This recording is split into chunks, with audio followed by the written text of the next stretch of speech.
Whenever you're seeking to accomplish a health and fitness orientated goal, I feel that it's very important to take a holistic approach to your goals. Many of us get swept up in going for a more narrow-minded approach, focusing on one aspect without taking into consideration the many other areas that will affect your progress. Now, this is true in almost any context. If we take weight loss, for example, it's very easy to focus solely on exercise without considering your nutrition or without considering your sleeping habits or your lifestyle balance and so on. Within this discussion, I want to touch briefly on nutrition and how easy it is to become too narrow-minded in your nutritional approach. There are many diets out there, and diets range from being low fat, high protein, low GI, low carbohydrate, low sugar. I could go on forever, but there are so many diets out there which focus on one narrow-minded approach to weight loss or just improving your general health and toning. But what many diets fail to discuss or even entertain is the importance of balancing everything out and taking a more holistic overview approach. So what I want to do is start off with a few examples of ways that diets can, confuse the whole nutritional approach to health and weight loss. Example number one, low GI diet. Okay, now low GI is very important. Glycemic index, or GI, is the rate at which carbohydrate is absorbed into your body. Now the CSIRO not long ago released a low GI diet, which is a very healthy diet, but there is a lot of confusion, and GI is often associated with a healthy approach. It's not always the case. Just because something is low GI does not mean that it's healthy. Let's consider two examples. So you have full fat chocolate has a low glycemic index. Because of the high amount of fat in full fat chocolate, all the sugar in that chocolate is absorbed fairly slowly into your body, versus something that is quite natural, watermelon. Now watermelon has a high GI. It has a GI around 79, so it's fairly rapidly absorbed into your body. But a diet based on full fat chocolate is not going to result in good health. It's not going to result in weight loss because it is so high in calories. A diet based on watermelon, of course, isn't going to be healthy either. But watermelon is significantly lower in calories gram for gram. In fact, just checking our nutritional database now, 100 grams of watermelon, not including the skin, only has 24 calories. There's only 5 grams of sugar per 100 grams. So you've got to eat a lot of watermelon in order to get your calorie intake up. Chocolate, on the other hand, you just have a little bit, and due to the high fat content, like chocolate can be easily half fat, and high sugar content as well, significantly higher than watermelon, can be very unhealthy, very detrimental to any weight loss goal. Another common weight loss approach is following a low-fat diet. Now, what low-fat diets fail to entertain or even acknowledge is that fat is an essential component to the healthy well-being of an individual, and also to encourage weight loss.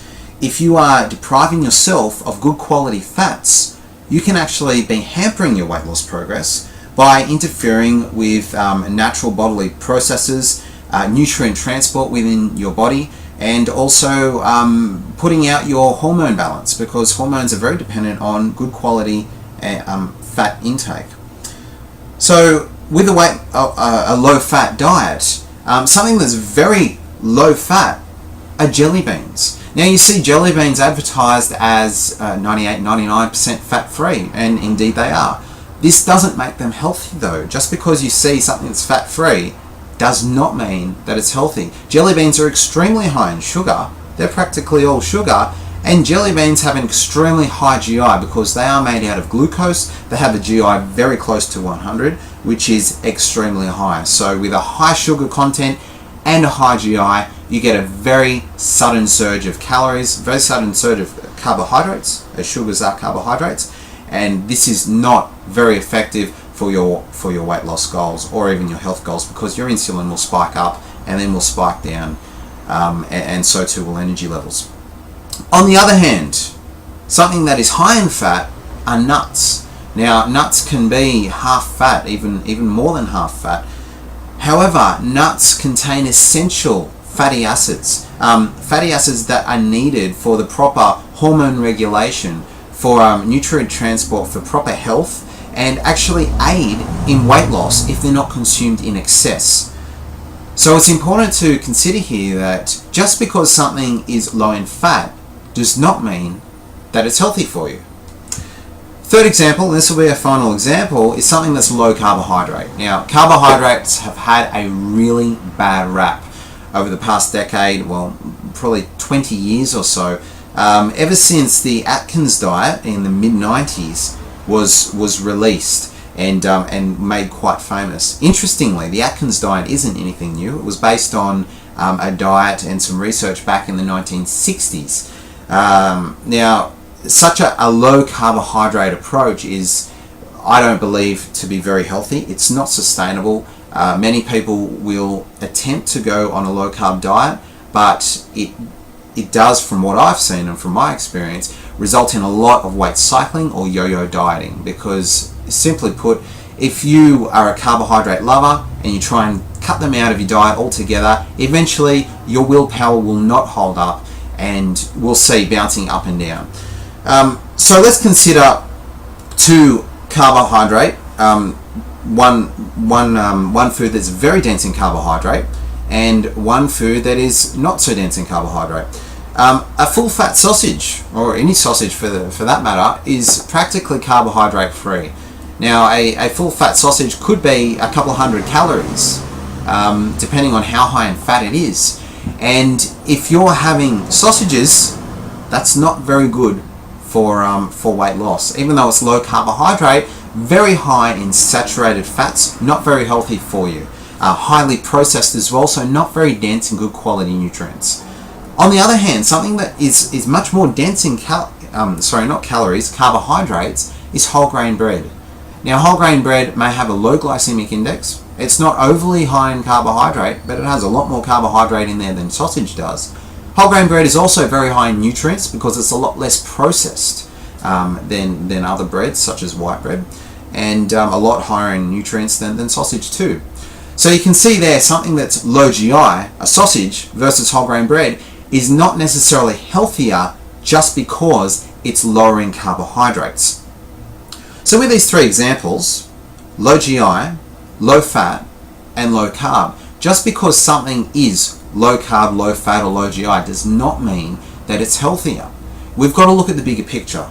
We've got to consider how much fat is in there, how much carbohydrate, how much protein, how processed is the food, what is the food, and what about your daily intake? We've got to ensure that you get a good degree of balance of good quality nutrients, vitamins, minerals, phytonutrients, which are plant nutrients, good quality proteins, good quality fats, good quality low glycemic carbohydrates as well. What I'm trying to get at here is balance. We need to focus on a holistic approach, balancing our nutritional intake, and not focusing on one narrow-minded approach, such as cutting out all fat out of the diet, cutting out all carbohydrates out of the diet, focusing only on low GI foods. That's not a balanced approach. I think also what is extremely important with diet is going for whole foods, ensuring that your diet is naturally based.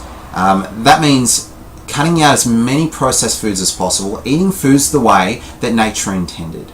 So if you are able to eat whole foods, and they're fruits, vegetables with minimal or no cooking at all, nuts, grains, seeds, and of course good quality meats too, then you're set for a very healthy approach.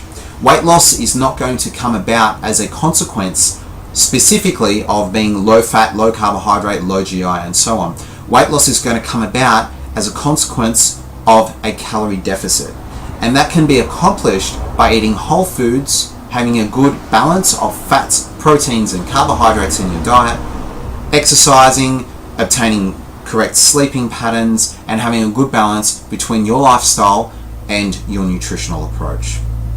So I hope you've got something out of this discussion. I think it's a very, very important topic to discuss, balance with your nutrition and your overall approach. So I recommend that you go over what you're doing currently with your nutrition and just see if you can encourage a greater degree of balance to ensure that your whole approach is not only effective for weight loss, but also very healthy too.